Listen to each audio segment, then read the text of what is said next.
नमस्कार दोस्तों, स्वागत है आपका हमारे के यूट्यूब मंच पर। दोस्तों, देश के प्रधानमंत्री नरेंद्र मोदी सरकार के मंसूबों की वजह से और उन मंसूबों के बाई प्रोडक्ट की वजह से इस भारत देश की जनसंख्या को 300 करोड़ तक ले जाने की तैयारी है। आखिरकार इससी नौबतें क्यों आई कि इस भारत देश के भीतर, जहां पर जनसंख्या नियंत्रण के उपाय करने वाले कई राज्य हैं, जो फैमिली प्लानिंग के मामले को काफी खूबसूरती तरीके से एड्रेस करने वाले कई राज्य हैं, जिन्होंने सच में अपने राज्य के भीतर काफी हद तक पॉपुलेशन कंट्रोल को, यूं कहे कि जनसंख्या नियंत्रण के एजेंडे को काफी सफलतापूर्वक लागू किया है, वो इस सरकार के नीतियों के खिलाफ उनको बोलने पर विवश होना पड़ रहा है। और ध्यान रखिए, विपक्षी नेता ही नहीं बल्कि ये कहे कि नरेंद्र मोदी सरकार के बेहद खासम खास सत्ता के साथ गलवहियां डाल करके बैठे हुए पॉलिटिकल पार्टी के नेता भी इस मामले में बोल रहे हैं। सबको अपनी सियासी ताकत को खत्म हो जाने की एहसास है, और यह एहसास ऐसा ही नहीं होता है, सरकार के नीयत से पैदा होता है, सरकार के एजेंडे से पैदा होता है, सरकार के मंसूबे से पैदा होता है। आपको मालूम है इस देश के भीतर कि सभी राज्यों की जो ताकत होती है, वो दिल्ली के भीतर जो उनकी धमक होती है, खनक होती है, वो किस चीज से तय होती है? जी हाँ, वो सांसदों की संख्या जो दिल्ली भेजते हैं, हर राज्य जो दिल्ली भेजते हैं, उनके राज्य को जो लोकसभा में और राज्यसभा में जो अलॉटेड सीटें हैं, उस बात से तय होती है। उत्तर प्रदेश को 80 सांसद मिलते हैं, उनकी जनसंख्या भी बहुत बड़ी है, और 80 सांसदों के बूते उत्तर प्रदेश की खनक धमक सबसे ज्यादा दिल्ली में होती है। तमिलनाडु को 39 सांसद मिलते हैं, बिहार को 40 सांसद मिलते हैं, महाराष्ट्र को 48 सांसद मिलते हैं लोकसभा में, और उनकी ताकत के बूते तय होता है कि इन राज्यों के दिल्ली के भीतर कितनी चलने वाली है। और इन तमाम राज्यों की ताकत को मौजूदा सरकार के द्वारा संवैधानिक प्रावधानों के द्वारा एक बेहतरीन तरीके से एक अनुपातिक प्रतिनिधित्व के रूप में ढाला गया है। एक अनुपात दिया गया हर राज्य को, और उस अनुपात के साथ छेड़छाड़ करने की जो तैयारी है, जो उसके आने वाले समय में जो खतरे हैं, क्या इस देश के एकता और अखंडता के लिए भी खतरा बन जाएगा? सवाल बहुत बड़ा होता है, और इस सवाल मौजूदा वक्त में इसलिए खड़ा हुआ है। सबसे पहले आंध्र प्रदेश के मुख्यमंत्री चंद्रबाबू नायडू ने अपने राज्य के लोगों से, अपने राज्यों के आवाम से एक तरह से ये कहा जाए तो उनको एक विचार विमर्श की दौर शुरू कर दिया कि राज्य के भीतर लोग 16 बच्चे पैदा कर रहे हैं।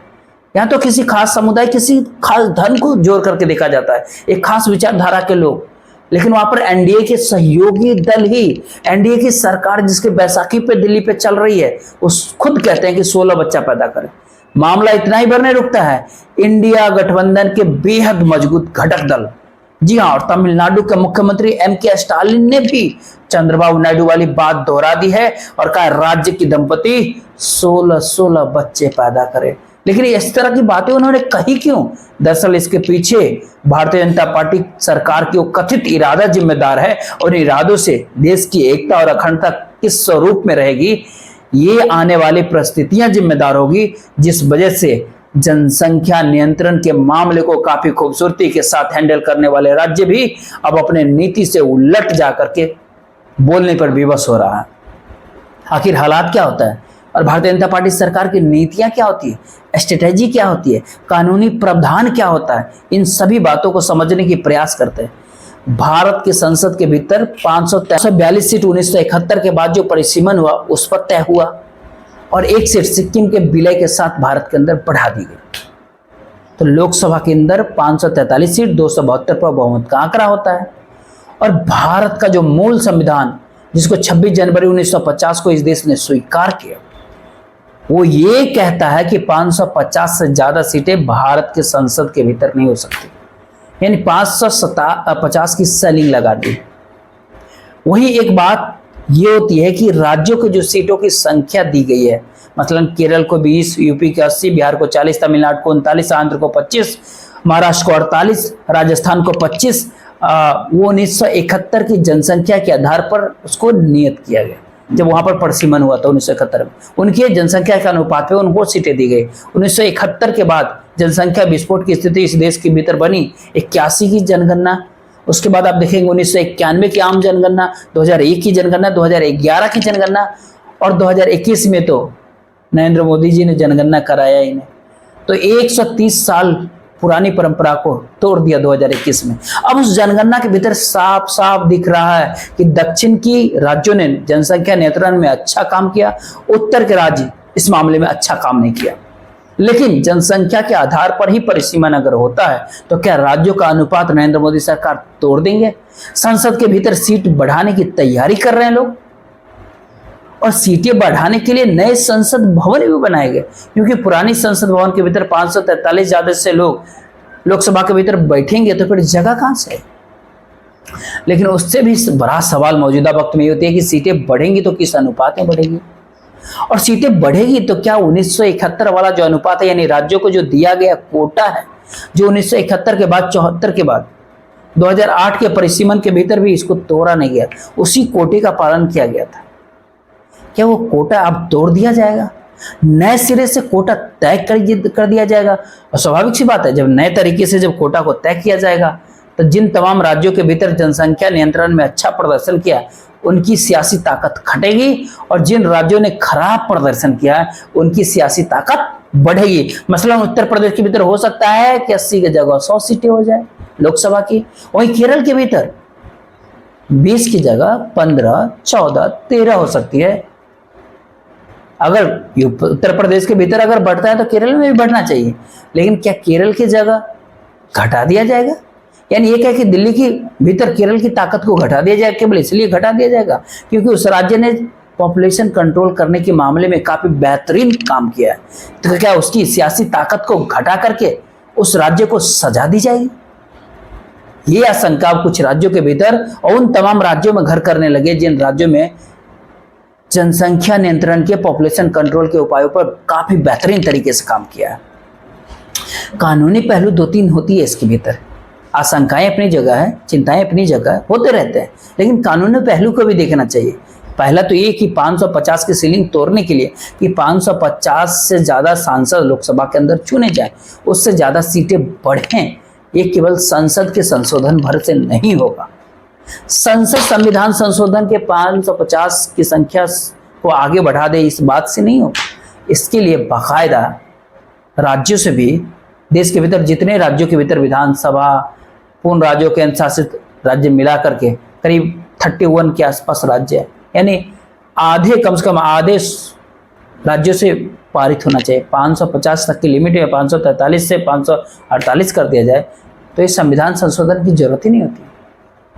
पहले भी इस चीज को देखें, पहले लोकसभा के भीतर 489 सीटें होती है 1952 में जो चुनाव होता है, और 1977 के भीतर जो चुनाव होता है उसमें 543 सीटें थी, उसके बाद से 543 पर है, यानी 550 से कम ही थी। नई सरकार इसको 700, 650 से 700 तक ले जाना चाहते हैं। इसके पीछे का जो खेल बताया जाता है ना, पर्दे के पीछे के, उसमें ये कहा जाता है कि संसद की मैथमेटिक्स इस प्रकार से बनाया जाए कि हिंदी भाषी भारतीय, यानी जो भारतीय जनता पार्टी के गढ़ माने जाते हैं, उस राज्य के बोते ही बहुमत का आंकड़ा को छू लिया जाए।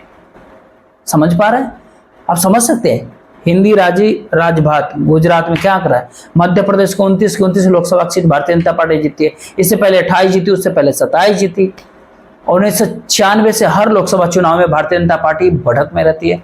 एमपी के भीतर, मध्य प्रदेश के भीतर, राजस्थान में 25-0 और फिर इस बार 14 सीटें, यानी अभी भी बढ़त है। गुजरात के भीतर 26 और इस बार 25 लोकसभा की सीटें, करीब करीब क्लीन स्वीप की स्थिति होती है। छत्तीसगढ़ के भीतर कई चुनाव से यही खेल होता है, कभी 9 कभी 10, भारतीय जनता पार्टी वहां की 11 सीटों पर जीतती है। उत्तर प्रदेश के भीतर इस बार थोड़ा मामला गड़बड़ा गया है, लेकिन उत्तर प्रदेश के भीतर अगर देखें तो 73 सीटें, फिर 64 सीटें ये भारतीय जनता पार्टी ने अपने अलायंस के साथ हासिल किया। फिर हिंदी भाषी क्षेत्र अगर बिहार की बात कर ले तो फिर 40 में देख लीजिए कितना सीटें मिलता है। क्या इसी के बूते दक्षिण राज्य को दरकिनार कर बहुमत की आंकड़ा तक पहुंचने की तैयारी होती है? यही डर एम.के. स्टालिन को सताता है, यही डर चंद्रबाबू नायडू को सता रहा है। जी हाँ, कि राज्य के भीतर जनसंख्या नहीं होगी तो अनुपात गड़बड़ा जाएगा, सीटों की अनुपात गड़बड़ा जाएगा, और इस तरह की बातें अब होनी शुरू हो गई। इस देश के भीतर जनसंख्या का दबाव वैसे भी बहुत होता है, करीब 140-42 करोड़ से ऊपर का देश होता है। पूरे देश के भीतर अगर देखें तो प्रति 1 एकड़ के लैंड होल्डिंग नहीं बचती है प्रति व्यक्ति। 1 एकड़ जमीन भी प्रति व्यक्ति के हिसाब से नहीं होता। और इन परिस्थितियों के भीतर अगर जनसंख्या बढ़ती है, जनगणना हो, तो देश कहाँ जाएगा? महिला आरक्षण का मामला आपने देख लिया होगा कि महिला आरक्षण नए परिसीमन के बाद दिया जाएगा। और नए परिसीमन में सीट बढ़ाने की मंशा से नई संसद भवन का निर्माण, आपको मालूम। और परिसीमन को पेचीदा बातों को कि भारत का संविधान ये कहता है कि परिसीमन आयोग की सिफारिशों को यानी एक बार 5 से 50 से ऊपर बढ़ाने के लिए संसद और राज्यसभा की विधानसभा ने उनको मंजूरी दे दी। उसके बाद परिसीमन अगर हो गया तो फिर परिसीमन आयोग की सिफारिशों को किसी न्यायालय के भीतर चुनौती नहीं दी जा सकती, हाथ पहले से ही बंधा होता है। परिसीमन में सीटें बढ़ गई और दक्षिण के राज्यों को घाटा हो गया, उनका कोई सुनेगा नहीं। या जिन राज्यों ने अच्छा प्रदर्शन किया पॉपुलेशन कंट्रोल में, उन राज्यों का कोई सुनेगा नहीं। और इसके बाद की परिस्थितियां जो होगी, उसके बाद की परिस्थितियां में संसद के भीतर बहुमत क्या 2/3 का बहुमत भी आसान हो जाएगा। कास्ट सेंसस जनगणना 2021 में क्यों नहीं कराया गया? घोषित कार्यक्रम क्या था? इसके पीछे का क्या कार्यक्रम था? सरकार की क्या पॉलिसी, क्या नीतियां आगे लाने की थी? 2007-8 में जो परिसीमन हुई, justice retired justice Kuldeep Singh ने कराया था, उस परिसीमन 2008 के परिसीमन आयोग की सिफारिशों में बताया गया था कि अगला परिसीमन 2026 के बाद होने वाली पहली जनगणना के ऊपर हो। तो कोरोना का बहाना लेकर के 2021 की जनगणना को क्यों टाला गया? आराम से समझिए, चुनाव तो नहीं टाला गया लेकिन जनगणना टाल दिया गया। अगर 2021 में जनगणना हो जाती तो अगली जनगणना 2031 में होती, यानी 2026 के बाद की परिसीमन के लिए 2031 की जनगणना का इंतजार करना पड़ता और तब जाकर के 31 का आंकड़ा आता जनगणना का, फिर परिसीमन गठन होता, फिर परिसीमन होते होते 2035-36 आ जाता। नरेंद्र मोदी सरकार ने इसके पीछे का खेल क्या निकाला? जो सरकार कहती ने केवल कोरोना के नाम पर जनगणना को टाल दिया, दरअसल सरकार की मंसूबा दरअसल ये था कि परिसीमन आयोग के प्रावधानों से सरकार बंदी होती है और 26 के बाद की पहली जनगणना के ऊपर परिसीमन होना है, तो 31 तक का इंतजार न करके जनगणना 27 में करा दी जाए। समझ रहे हैं? अब 27 में जब जनगणना करा करके 27 में ही परिसीमन आयोग गठन कर दिया जाए और 2029 का जो लोकसभा चुनाव होगा वो नए परिसीमन के आधार पर उसको करा लिया जाए। यही वो डर है और यही पूरा खेल है जिस वजह से इस भारत देश के भीतर कास्ट सेंसस, आम जनगणना नहीं कराएगी। सरकार सामने से कुछ भी कहे लेकिन पीछे की मंशा को देख करके सबको सब बात समझ में आता है। महिला आरक्षण दिया जाता है लेकिन लागू कब होगा? परिसीमन होने के बाद। इतना बड़ा फर्जी चेक कोई धराता है क्या?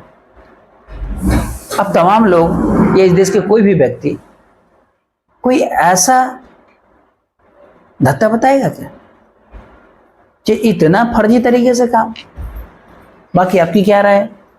आप अपनी राय को जरूर शेयर कीजिएगा, वीडियो को लाइक और चैनल को सब्सक्राइब कीजिएगा, साथ ही वीडियो को शेयर कर दीजिएगा। जय हिंद, जय भारत।